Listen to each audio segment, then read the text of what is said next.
Hello दोस्तों, नमस्कार। बात कर लेते हैं आज के दिन भर की सारी बड़ी खबरों की, जहां सबसे पहले आपको बताएंगे दोस्तों, जिसका डर था भारत को वही हुआ। सऊदी अरबिया और पाकिस्तान के बीच बड़ा रक्षा समझौता हुआ, जिसमें इस समझौते के तहत एक देश पर हमला दूसरे पर हमला माना जाएगा दोस्तों, और परमाणु हथियारों के इस्तेमाल की भी बड़ी खबर दोस्तों। इस खबर ने तहलका मचा दिया है, भारत को भी चौंका कर रख दिया। आपको बताएंगे विस्तार से ये सबसे बड़ी और चौंका देने वाली खबर। तो उधर ट्रंप ने भारत की पीठ में फिर घोंपा छुरा, पाकिस्तान और चीन से कर दी भारत की तुलना दोस्तों। इस लिस्ट में डाल दिया नाम, भारत को बता दिया अमेरिका के लिए बड़ा खतरा दोस्तों, जिससे बन सकता है अमेरिका में इमरजेंसी जैसे हालात। बताएंगे आखिर किस लिस्ट में डाला है भारत का नाम और कैसे है भारत से खतरा बाकी 23 देशों की तरह। वहीं ट्रंप के दोहरे रवैये के बीच भारत के लिए खुलेगा यूरोप का द्वार। ईयू ने कर दिया सबसे बड़ा ऐलान, 2025 के अंत तक होगा FTA दोस्तों। वहीं लश्कर के खूंखार आतंकवादी ने प्रधानमंत्री नरेंद्र मोदी जी को दी धमकी, दरिया डैम कश्मीर सब होंगे हमारे। जी हाँ, बताएंगे कैसे फिर एक बार ये आतंकवादी चाहते हैं कि भारत इनको और अंदर तक घुस के मारे, फिर इनके फन पनपते नजर आ रहे हैं दोस्तों। साथ ही साथ बताएंगे चौंकाने वाली खबर, बांग्लादेश में गुपचुप तरीके से क्या कर रहे हैं अमेरिकी सैनिक, रजिस्ट्री में भी नहीं था एंट्री दोस्तों। भारत के लिए बहुत बड़े टेंशन की खबर। वहीं दोस्तों लगातार सोने चांदी में उछाल के बीच एक राहत भरी खबर निकल कर सामने आई है। ये सारी जानकारी हम आपको विस्तार से बताने वाले हैं, बस आप वीडियो के लास्ट तक बने रहिएगा। और खबरों में आगे बढ़ने से पहले भारत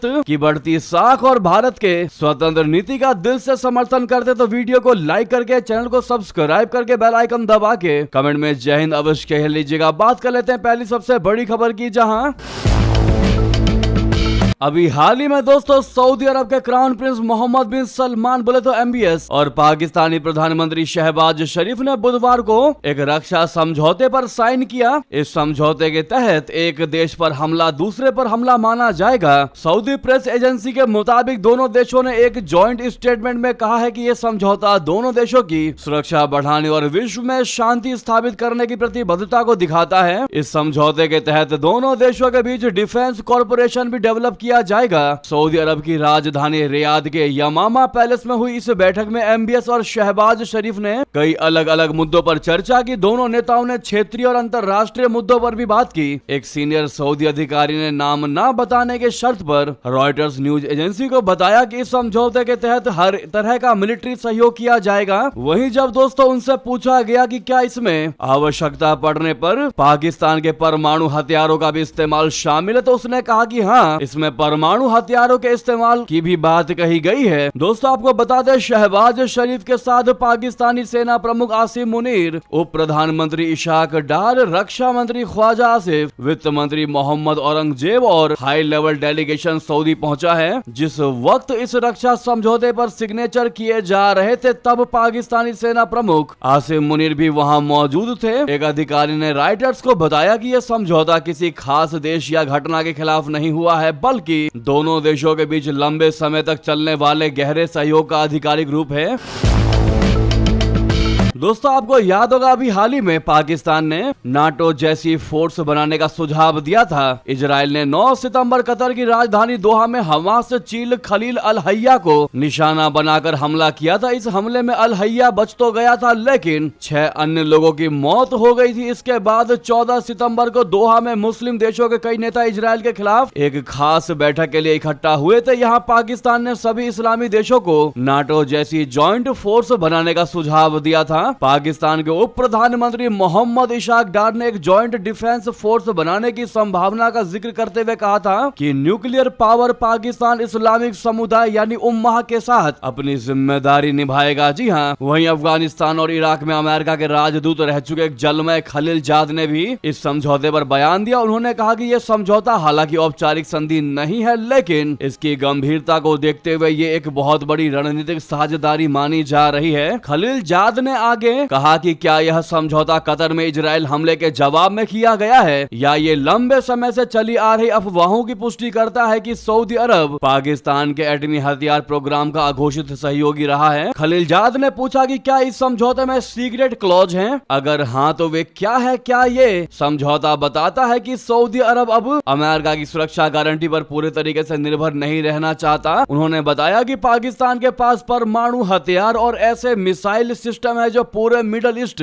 और इजराइल तक मार कर सकते हैं। कुछ रिपोर्टों में कहा गया है कि पाकिस्तान ऐसे हथियार भी डेवलप कर रहा है जो अमेरिका तक पहुंच सकते हैं। यानी कि दोस्तों अब इन्होंने ये ऐसा समझौता कर लिया है जिसमें कि चाहे पाकिस्तान पर हमला होता है या फिर सऊदी अरब पर हमला होता है, इस हमले को एक देश पर हमला माना जाएगा। सऊदी पर हमला अगर हुआ तो पाकिस्तान को उसमें अपना हथियार और हर तरीके से सऊदी का रक्षा करना पड़ेगा। वहीं ठीक उसी तरह पाकिस्तान पर अटैक होता है तो सऊदी अरब को उसको बचाना होगा। यानी ये हमला एक दूसरे पर हमला माना जाएगा। अब आप कहेंगे दोस्तों कि भारत पाकिस्तान के बीच में झड़प होती रहती है, अगर भारत अच्छे से तबीयत के साथ पाकिस्तान को जवाब देता है तो क्या सऊदी अरब भारत के खिलाफ खड़ा हो जाएगा पाकिस्तान को बचाने के लिए? तो आपको बता दे दोस्तों,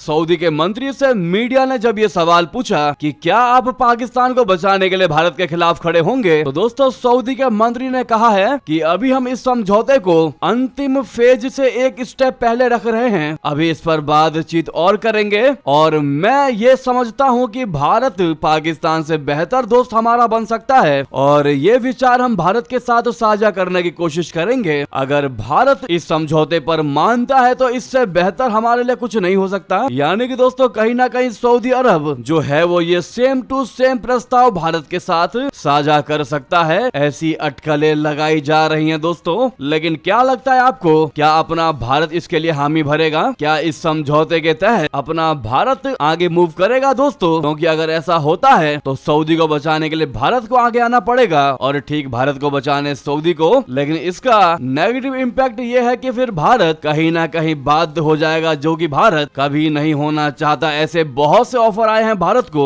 फिर वो भारत की नीति स्वतंत्र नीति नहीं कहलाएगी। अब दोस्तों हमारा सवाल आपसे यही है कि अगर भारत से इस समझौते को लेकर ऑफर दिया जाता है तो भारत को क्या ये ऑफर एक्सेप्ट करना चाहिए या फिर डिस्कार्ड कर देना चाहिए? दोस्तों आप लोग भारी मात्रा में जवाब दीजिएगा, क्योंकि भारत के लोगों की ही राय अंतिम राय मानी जाती है और भारत दुनिया का सबसे बड़ा लोकतांत्रिक देश है। तो फिर आप अपने राइट टू स्पीच का इस्तेमाल कीजिए दोस्तों और भारी मात्रा में कमेंट कीजिएगा, लेकिन वीडियो को लाइक करना मत भूलिएगा। अभी तक लाइक नहीं किया तो सामने लाइक का बटन दबा दीजिए। अगली खबर की बात करते हैं, जहां पर डोनाल्ड ट्रंप ने भारत की पीठ में फिर घोंपा छुरा। बता दें, अमेरिकी राष्ट्रपति ट्रंप ने 23 देशों को ड्रग तस्करी और अवैध ड्रग प्रोडक्शन करने वाले देशों की लिस्ट में शामिल कर दिया। यानी अमेरिका के राष्ट्रपति ट्रंप ने भारत की तुलना चीन और पाकिस्तान से कर दी। भारत को उन 23 देशों की लिस्ट में शामिल कर दिया जहां ड्रग्स के अवैध उत्पादन और तस्करी की जाती है। ट्रंप ने कहा कि अवैध नशीली दवाओं और इनके निर्माण में इस्तेमाल रसायनों के उत्पादन और तस्करी के जरिए ये देश अमेरिका और उसके नागरिकों की सुरक्षा के समक्ष खतरा पैदा कर रहे हैं। दोस्तों अमेरिकी संसद यानी कांग्रेस में सोमवार बोले तो 15 सितंबर को पेश प्रेसिडेंशियल डिटर्मिनेशन में ट्रंप ने कहा कि उन्होंने 23 देशों की पहचान मादक पदार्थों के अवैध उत्पादन और तस्करी में शामिल प्रमुख देशों के रूप में की है। दोस्तों इन 23 देशों की लिस्ट में कौन कौन से देश शामिल है जिनमें भारत का भी नाम अब शामिल किया गया है, बता दें। उन्होंने कहा कि इन देशों में अफगानिस्तान, बहामास, बेलीज, बोलीविया, म्यांमार, चीन, कोलंबिया, कोस्टा रिका, डोमिनिकन गणराज्य, Ecuador, El Salvador, Guatemala, Haiti, Honduras, Bharat, Jamaica, Laos, Mexico, Nicaragua, Pakistan, Panama, Peru और वेनेजुएला शामिल है। दोस्तों प्रेसिडेंशियल डिटर्मिनेशन व्हाइट हाउस की ओर से जारी एक तरह का दिशा निर्देश है जो अमेरिका की संघीय सरकार की कार्यपालिका शाखा की आधिकारिक नीति या रुख के तहत निर्धारित निर्णयों को रेखांकित करता है। व्हाइट हाउस ने कहा है कि ट्रंप ने संसद को उन प्रमुख देशों की लिस्ट सौंपी जो अमेरिका में अवैध ड्रग्स की आपूर्ति और तस्करी के लिए जिम्मेदार है। वहीं दोस्तों ट्रंप ने चीन को लेकर जो बड़ी बात कही वो नोट करने वाली है। दोस्तों ट्रंप ने कहा कि चीन फेंटेनाइल जैसे खतरनाक ड्रग्स बनाने वाले केमिकल का सबसे बड़ा सोर्स है, यानी कि चीन को फेंटेनाइल ड्रग्स का सबसे बड़ा अड्डा बता दिया। इसके साथ ही वो मेथाम्फेटामाइन जैसे अन्य नशीले पदार्थों को भी बढ़ावा दे रहा है। ट्रंप ने चीन से इन रसायनों को रोकने और तस्करों पर कार्रवाई करने को कहा। तो वहीं दोस्तों अब अपना भारत क्या रिप्लाई देता है ट्रंप को इस मुद्दे पर, वो देखने वाली बात रहेगी। आपकी जो भी राय हो जरूर कमेंट कीजिएगा। अगली खबर की बात करते हैं, जहां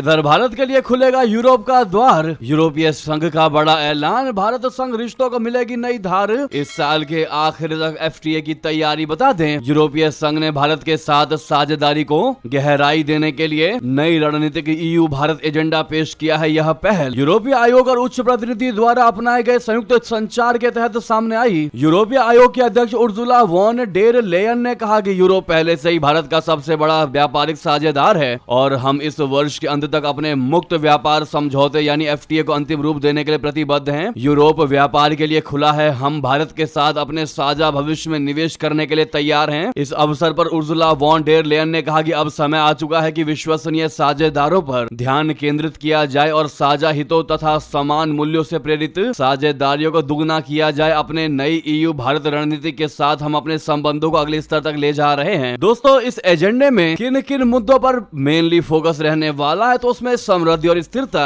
तकनीक और नवाचार, सुरक्षा, कनेक्टिविटी और सहयोग को सक्षम बनाना शामिल होगा। दोस्तों, अगली खबर की बात करते हैं, जहां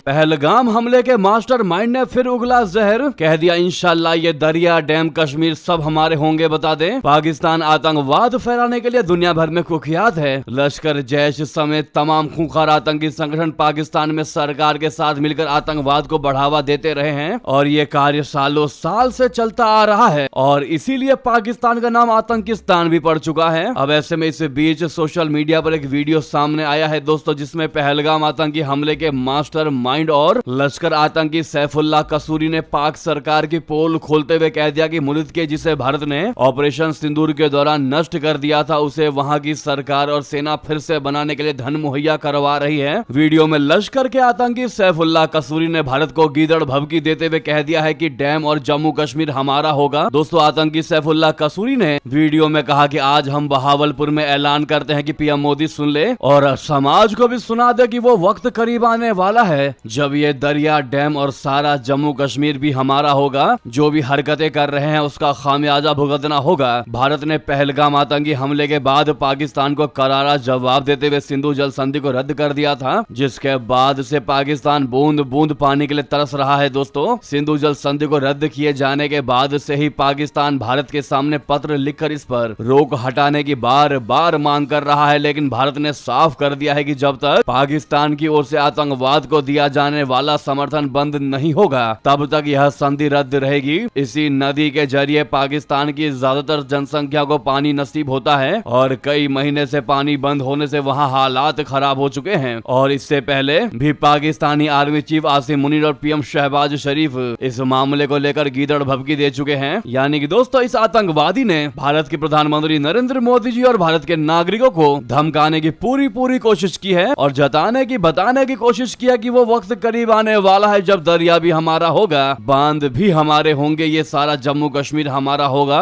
और भी बहुत कुछ हमारा होगा। ऐसे में दोस्तों, पाकिस्तान के हुक्मरान के साथ साथ इन आतंकवादी द्वारा देखे जा रहे सुनहरे सपने पर आपकी क्या राय है दोस्तों, जरूर लिखकर बताइएगा कमेंट करके कि सपना देखना अच्छी बात है, लेकिन सपने में भी ऐसा सपना आना चाहिए जो औकात के अंदर हो, ना कि औकात से बाहर, क्योंकि जब औकात से बाहर का सपना देखते हैं और नींद खुलती है, सपना पूरा नहीं होता है तो बहुत बड़ी चोट लगती है। इस पर आप लोग अपनी राय जरूर दीजिएगा। दोस्तों, अगली खबर की बात करते हैं, जहां अमेरिकी राष्ट्रपति डोनाल्ड ट्रंप ब्रिटेन पहुंचे, जहां पर उनका शाही तरीके से स्वागत किया गया। उन्हें सबसे भव्य गार्ड ऑफ ऑनर मिला, 41 तोपों की सलामी, 120 घोड़े, 1300 सैनिक। बता दें, अमेरिकी राष्ट्रपति डोनाल्ड ट्रंप और उनकी पत्नी मेलानिया मंगलवार रात ब्रिटेन दौरे पर पहुंचे। यहां विंडसर कैसल यानी शाही महल में उन्हें बुधवार को 1300 सैनिकों ने गार्ड ऑफ ऑनर दिया, जो किसी भी राजकीय यात्रा के लिए अब तक का सबसे बड़ा गार्ड ऑफ ऑनर है। शाही महल पहुंचने पर सबसे पहले प्रिंस विलियम और प्रिंसेस केट मिडल्टन ने उनकी अगवानी की। इसके बाद ट्रंप किंग्स चार्ल्स के साथ उनकी स्पेशल सोने की बग्गी में घूमने निकले। वहीं मेलानिया क्वीन कैमिला के साथ एक अन्य बग्गी में सवार थे। ट्रंप के सम्मान में सेंट जॉर्ज हॉल में डिनर का भी आयोजन किया जाएगा। दूसरी तरफ प्रदर्शनकारियों ने ट्रंप को फांसीवादी बताकर उनके लंदन दौरे का विरोध किया। हालांकि अमेरिका से रवाना होने से पहले ट्रंप ने बताया था कि यह यात्रा उनके लिए सम्मान की बात है और उनका ब्रिटेन के साथ रिश्ता बहुत अच्छा है। उन्होंने कहा कि ब्रिटेन व्यापार समझौते को और बेहतर करना चाहता है और मैं उनकी मदद करूंगा। ट्रंप ने यह भी कहा कि वो अपने दोस्त किंग चार्ल्स से मिलने आए हैं। उन्होंने किंग चार्ल्स की तारीफ करते हुए कहा कि वो बहुत शानदार इंसान है जो ब्रिटेन का गर्व बढ़ाते हैं। ट्रंप ने ब्रिटेन को अपने दिल के करीब बताया। ट्रंप के साथ एनवीडिया के सीईओ जेम्स वांग, एप्पल सीईओ टिम कुक और ओपन एआई के सीईओ सैम ऑल्टमैन जैसे बिजनेस लीडर शामिल होंगे। इस दौरे पर अमेरिका और ब्रिटेन के बीच तकनीक, ऊर्जा और व्यापार पर समझौते होंगे। ये यात्रा आज खत्म हो जाएगी शाम तक। इस पर आपकी क्या राय है दोस्तों? अगली खबर बता दें। बांग्लादेश में गुपचुप तरह से क्या कर रहे हैं अमेरिकी सैनिक? रजिस्टर में एंट्री भी नहीं है दोस्तों। क्या भारत के लिए है ये खतरे की खबर? दरअसल मोहम्मद यूनुस के राज में अमेरिका बांग्लादेश में अपनी पैठ बढ़ा रहा है। हाल ही में अमेरिकी सेना और वायुसेना के कई अधिकारी बांग्लादेश के रणनीतिक चटगांव इलाके में पहुंचे हैं। इससे भारत और म्यांमार के लिए टेंशन बढ़ गई है। द इकोनॉमिक टाइम्स की रिपोर्ट के मुताबिक अमेरिका का C-130J सुपर हरक्यूलस ट्रांसपोर्ट विमान पिछले दिनों चटगांव के अम्मानत इंटरनेशनल एयरपोर्ट पर उतरा है। यह आमतौर पर जापान में अमेरिकी वायुसेना के योकोटा स्टेशन पर तैनात रहता है। इसमें से 120 अमेरिकी अधिकारी चटगांव के एक होटल में गुपचुप पहुंचे। यहां पर उनके लिए पहले से ही कमरे बुक थे, लेकिन खास बात यह थी कि रजिस्टर में उनके नामों की कोई एंट्री नहीं हुई। मोहम्मद यूनुस के बांग्लादेश का प्रमुख बनने के बाद से ही अमेरिकी गतिविधियां बांग्लादेश में काफी ज्यादा बढ़ गई हैं। अमेरिका और चीन दोनों ही म्यांमार के विद्रोही ग्रुप्स को अपनी ओर कोशिश करने में लगे हुए हैं। अमेरिकी सेना कई बार चटगांव में रुकी है। ऐसे में इसमें बांग्लादेश और अमेरिका के बीच संयुक्त अभ्यास और टोही यात्राएं तक शामिल है। इसी साल की शुरुआत में भी दोनों देशों ने चटगांव में ही ऑपरेशन पैसिफिक एंजल 25 और टाइगर लाइटनिंग 2025 अभ्यास को अंजाम दिया था। अब एक बार फिर से अभ्यास हो रहा है दोस्तों। नॉर्थ ईस्ट न्यूज के मुताबिक अमेरिकी सेना से लगभग 120 अधिकारी 10 सितंबर को चटगांव पहुंचे। यहाँ एक होटल में चेक इन किया। यहाँ पर उनके लिए 85 संख्या में कमरे बुक किए गए। लेकिन गौर करने वाली बात यह कि इस होटल में इन सेनाओं की कोई भी एंट्री नहीं की गई दोस्तों, जो वाकई में सबको चौंका रही है। अगली खबर की बात करते हैं, जहां भारत के सिख तीर्थ यात्रियों को पाकिस्तान आने की मिले इजाजत। सरहद पार से उठी ऐसी मांग। बता दे, पाकिस्तान और भारत के बीच रिश्ते बिगड़ने के बाद नई दिल्ली ने सिख तीर्थ यात्रियों के पाकिस्तान जाने पर भी पाबंदी लगा दी है। इस फैसले के पीछे सुरक्षा कारणों का हवाला दिया गया है। सिख समुदाय के नेताओं ने भारत सरकार से अपील की है कि वो अपने धर्म के संस्थापक गुरु नानक देव जी के दर्शन के लिए पाकिस्तान जाने वाले तीर्थ यात्रियों पर हाल ही में लगाए गए प्रतिबंध को हटा दे। सिख समुदाय के नेताओं ने इस पाबंदी को अंतर्राष्ट्रीय मानदंडों और नैतिक मूल्यों का उल्लंघन बताया। ये अपील पाकिस्तान सिख गुरुद्वारा प्रबंधक समिति के उपाध्यक्ष महेश सिंह की ओर से की गई है। समिति पाकिस्तान में सिख तीर्थ स्थलों का प्रबंधन करने वाली आधिकारिक संस्था है, जहां सिखों के कई पवित्र स्थल स्थित हैं। एपी न्यूज के मुताबिक तनावपूर्ण संबंधों के बावजूद पाकिस्तानी अधिकारियों का कहना है कि मौजूदा व्यवस्थाओं के तहत भारत से आने वाले सिख और अन्य धार्मिक तीर्थ यात्रियों का पाकिस्तान में धार्मिक स्थलों पर आने के लिए स्वागत है। वहीं आपको बता दें, ओली से लेकर प्रचंड तक अड़े नेपाल में फिर एक बार भड़क सकता है तनाव दोस्तों। जेनजीज भी झुकने को तैयार नहीं। दरअसल नेपाल में हाल के तख्तापलट के बाद राजनीतिक माहौल एक बार फिर गर्मा रहा है। ऐसी आशंका जताई जा रही है कि इस हिमालयी देश में एक बार फिर तनाव भड़क सकता है। अभी चंद दिनों पहले ही नेपाल में केपी शर्मा ओली के नेतृत्व वाली सरकार के खिलाफ जबरदस्त विरोध प्रदर्शन देखने को मिला था। ये विरोध प्रदर्शन हिंसा में बदल गया और प्रदर्शनकारियों ने नेपाली संसद, सुप्रीम कोर्ट, प्रधानमंत्री और राष्ट्रपति आवास समेत कई राजनीतिक दलों के कार्यालयों को फूंक दिया। इतना ही नहीं, देश के कई वरिष्ठ नेताओं पर हमले भी किए थे। बाद में नेपाली सेना की सख्ती के बाद शांति लौटी और सुशीला कार्की के नेतृत्व में एक अंतरिम सरकार ने जिम्मेदारी संभाली। लेकिन दोस्तों, माय रिपब्लिका की रिपोर्ट के मुताबिक नेपाल में प्रमुख राजनीतिक दल अब भी देश की राजनीति में छाए हुए हैं। वे अपनी सीटें और पद छोड़ने को तैयार नहीं है। हालांकि जेनजी प्रदर्शनकारियों की सबसे बड़ी मांग देश की राजनीतिक बागडोर नए हाथों में सौंपने की थी। नेपाली कांग्रेस, नेपाली कम्युनिस्ट पार्टी और नेपाली कम्युनिस्ट पार्टी सेंटर ने देश में लंबे समय तक राज किया है। ऐसे में वह देश की राजनीति पर अपनी पकड़ को कमजोर करने के लिए तैयार नहीं है। इन पार्टियों को अब भी उम्मीद है कि अगले साल होने वाले चुनाव में एक बार फिर वो सत्ता में लौटेंगे। रिपोर्ट के मुताबिक नेपाली कांग्रेस नहीं छोड़ेंगे देउबा। जी हां, देउबा पर विरोध प्रदर्शनों के दौरान हमला हुआ था। उनकी पत्नी और नेपाल के विदेश मंत्री आरजू राणा देउबा से भी मारपीट की गई थी। फिलहाल दोनों अस्पताल में भर्ती हैं और इस्तीफा देने को तैयार नहीं हैं। वहीं दोस्तों, अंडरग्राउंड ओली से कोई संपर्क नहीं हो पा रहा है। ओली लोगों की पहुंच से बहुत दूर किसी गुप्त स्थान पर छिपे हुए हैं। पार्टी के अंदरूनी सूत्रों का भी कहना है कि उनका ओली से कोई संपर्क नहीं है। लेकिन ऐसे में वो भी अपनी पार्टी से इस्तीफा नहीं देने वाले दोस्तों, यानी कि आप कह सकते हैं कि नेपाल में फिर एक बार आग तनाव भड़क सकती है दोस्तों। ओली से लेकर प्रचंड तक ये सारे के सारे अपनी पार्टी को लेकर अड़े हुए हैं। क्या है आपकी इस पर राय दोस्तों, अवश्य लिखकर बताइएगा। साथ ही बता दें, रशिया बेलारूस सैन्य अभ्यास में आखिर क्या कर रहे थे अमेरिकी सैनिक? क्या ट्रंप ने यूक्रेन के साथ बड़ा गेम खेल दिया? बता दें, रशिया बेलारूस संयुक्त युद्धाभ्यास में अमेरिका की मौजूदगी ने दुनिया को चौंका दिया दोस्तों। दरअसल अमेरिका ने इन दोनों देशों के युद्धाभ्यास जापद 2025 में अपने सैन्य पर्यवेक्षकों को भेजा था। पेंटागन ने इसकी पुष्टि भी की है। बेलारूस रशिया का एक कट्टर सहयोगी है। जापद 2025 अभ्यास में दोनों देश क्रूज मिसाइल और बैलिस्टिक मिसाइलों को फायर कर रहे हैं। इसके अलावा रूसी और बेलारूसी सेना जैविक और रासायनिक युद्ध का सामना करने का भी अभ्यास कर रहे हैं। बताया जा रहा है कि इस नए खुलासे से यूक्रेन खुद को ठगा हुआ महसूस कर रहा है। इसका खुलासा कैसे हुआ वो आपको बताते हैं। इसका खुलासा तब हुआ जब बेलारूसी मीडिया ने जापद 2025 अभ्यास के दौरान अमेरिकी सैन्य अधिकारियों की तस्वीरें पोस्ट की। इसके बाद से ही अमेरिका से लगातार सवाल पूछे जा रहे थे। अब पेंटागन ने मंगलवार को पुष्टि की है कि अमेरिकी सैन्य अधिकारियों ने सोमवार को रूस बेलारूस संयुक्त युद्धाभ्यास का अवलोकन किया। ये 2022 में यूक्रेन पर रूसी आक्रमण के बाद अमेरिका की पहली ऐसी भागीदारी है। रूसी उप रक्षा मंत्री यूनुस बेक येवकुरोव ने भी बेलारूस में अभ्यास में भाग लिया। ऐसे में सवाल यह है कि क्या यूक्रेन के साथ बड़ा खेला कर दिया ट्रंप ने? क्या अमेरिका की दोगली नीति किसी के लिए भी सही नहीं है? क्या बस अमेरिका हर किसी का इस्तेमाल करता है? ये बड़े गंभीर सवाल खड़े हो रहे हैं दोस्तों। वहीं आपको अगली खबर बता दें, कांग्रेसी सांसद राहुल गांधी ने प्रधानमंत्री मोदी जी को लिखा पत्र। पंजाब बाढ़ पीड़ितों के लिए मांगा राहत पैकेज। दोस्तों, पंजाब में आई बाढ़ को लेकर कांग्रेसी सांसद राहुल गांधी ने प्रधानमंत्री नरेंद्र मोदी जी को पत्र लिखा है और जल्द से जल्द राहत पैकेज दिए जाने की मांग की है। राहुल गांधी ने केंद्र सरकार की तरफ से शुरुआती राहत पैकेज के तौर पर दिए गए 1600 करोड़ रुपए को पंजाब के लोगों के साथ घोर अन्याय करार दिया। उन्होंने अनुमान जताया है कि बाढ़ से पंजाब में 20,000 करोड़ का नुकसान हुआ है। पत्र में राहुल गांधी ने लिखा है कि अपनी हालिया यात्रा के दौरान मैंने पंजाब में आई बाढ़ से भयावह तबाही और उसकी मानवीय क्षति को देखा है। इस पर आपकी क्या राय है दोस्तों? उधर बता दें, संभल हिंसा के बाद चर्चित सीओ अनुज चौधरी का ट्रांसफर फिरोजाबाद ग्रामीण एएसपी बनाए गए। जी हां, योगी आदित्यनाथ की सरकार ने प्रांतीय पुलिस सेवा संवर्ग के 44 अपर पुलिस अधीक्षकों का ट्रांसफर कर दिया है। इनमें संभल हिंसा के बाद चर्चित सीओ अनुज चौधरी का भी नाम शामिल है। अनुज चौधरी को फिरोजाबाद के ग्रामीण में एएसपी बनाया गया है। इससे पहले वे चंदौसी में तैनात थे। उनका कार्यकाल करीब 4.5 महीने का रहा। अनुज कुमार चौधरी अपने बयानों को लेकर काफी चर्चा में रहे हैं। उन्होंने होली और जुमे की नमाज को लेकर चर्चित बयान दिया था। अनुज चौधरी ने कहा था कि जुमे का दिन साल में 52 बार आता है और होली एक बार। जिसे रंग से परहेज है वो घर से ना निकले। अब ऐसे में उनके ट्रांसफर के बाद दोस्तों, सपा के सांसद जियाउर रहमान बर्ग ने कहा कि संभल के लोगों को अब राहत मिलेगी। इस पर आपकी क्या राय है दोस्तों? बताना बिल्कुल मत भूलिएगा इनके ट्रांसफर को लेकर।